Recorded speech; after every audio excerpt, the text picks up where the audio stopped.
All right, let's talk about something you see literally every day. Whether you're stirring sugar in your morning coffee or taking some medicine, we're going to dive deep into the science of solutions and solubility. So have you ever stopped to think about this? You sprinkle some salt in water, give it a stir, and poof, it's gone.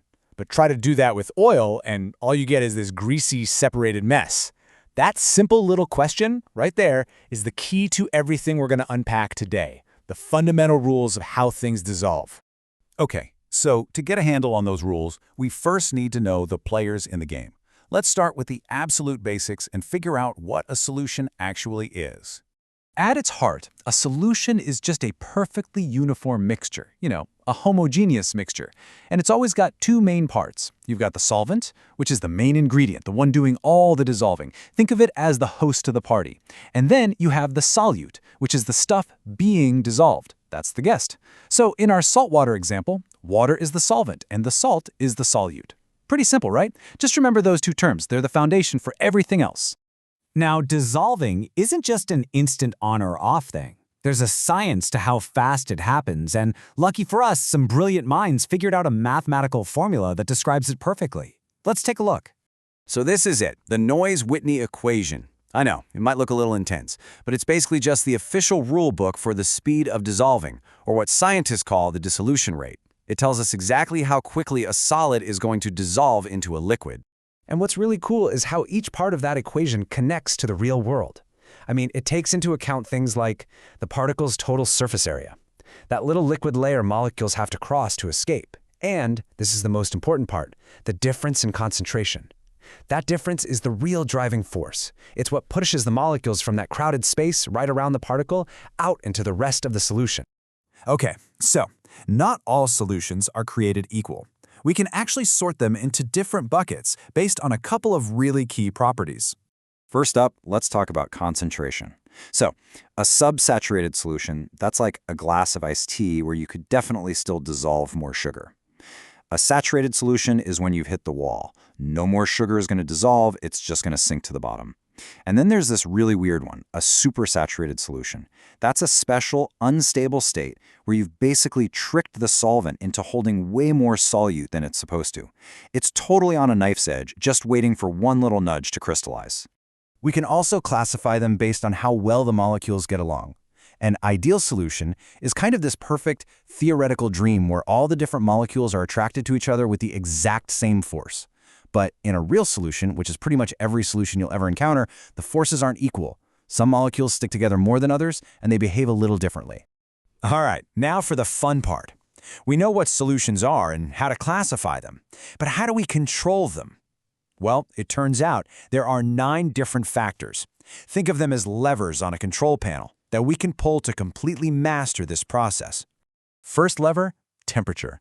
Now you might just think, easy, turn up the heat, things dissolve better. But it's not that simple. Take a look at regular old table salt, sodium chloride. As you crank up the temperature, its solubility barely budges. We call this an isothermic system. But now look at this. For something like potassium nitrate, adding heat makes its solubility absolutely skyrocket. This is an endothermic system. It actually absorbs heat as it dissolves. So for this stuff, yeah, adding more heat definitely helps the process along in a big, big way. And then there's this third scenario, the exothermic system, which is completely counterintuitive. For gases, like the carbon dioxide that makes your soda fizzy, the opposite is true. As the temperature goes up, the solubility actually goes down. This is exactly why a warm can of soda goes flat way faster than a cold one. The gas just escapes. Next lever we can pull is pH, and this one is hugely important, especially in the world of medicine, because a lot of drugs are weak acids or bases. The Henderson-Hasselbalch equation basically gives us the playbook. For a drug that's acidic, you raise the pH to make it more soluble. For a basic drug, you do the opposite and lower the pH. It's like having a dial to turn solubility up or down.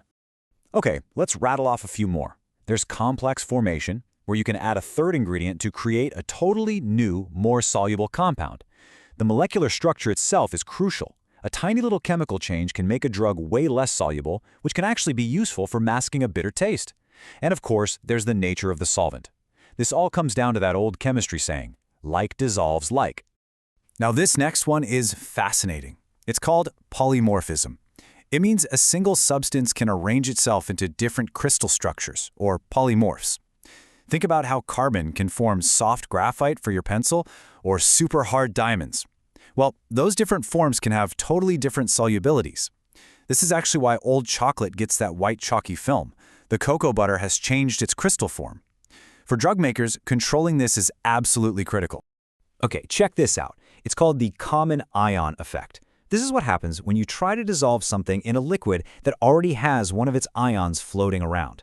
So, if you try to dissolve barium sulfate in a solution that already has sulfate ions in it, its solubility actually goes down and it starts to precipitate out. Having that common ion around basically gums up the works. We are on the home stretch. Just 2 levers left on our control panel.